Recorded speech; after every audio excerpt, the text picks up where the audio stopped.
JP, pwedeng yun lang yung maging puhunan ng TLPH para ipanalo yung Clash. But Carl! Ito, baba ng buhay ni Cartesi ang kalahati. Pero tumama pala yung curtain call. Forex Storm malaki Fatties, walang tinamaan. Pero si Oge, nandyan yung harang niya.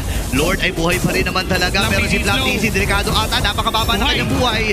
Pero mabubuhay pa rin naman. Basag yung torch sa gitna. At si Super Makmak ay natunaw lang with a Zornos from Carl TZ. Lord is up. Tutunawin na kagad yun. Nagpilihan na mga immortality. Lalo na ito si Sanford. At ready na ata sila na umabante pa.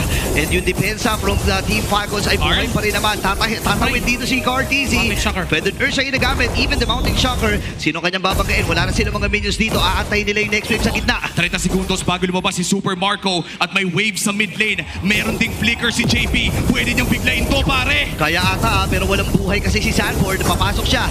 Andun yung kanyang ultimate. And the tech charge! Kansanji with a kill! Tuloy-tuloy pa rin si Owen dito. And this time ay si Ohe may nailatag na. And si Cartesian namatay. Pwede ka naman ibibigay dito ni Bimo.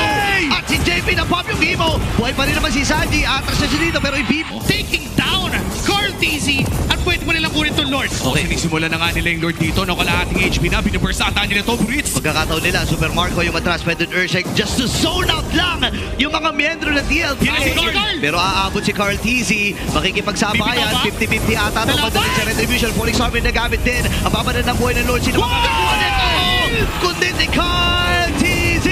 At doon yung tech charge. Ang babanan ng buhay ni Sanford mapapatay din sa kapay ni Super Marco. Si Sanji. Naku, libreng pre-hit ata si Sanji dito. Pero atras na muna sila. Kumabit yung curtain call. Papasok din sila. Pero nabitawan na. Paka-immortality. Mauubos yan ang cavalry. Oh my God. Knocking up the doors of TLPH! 14 seconds para kay Sanford. Napakaraming kailangan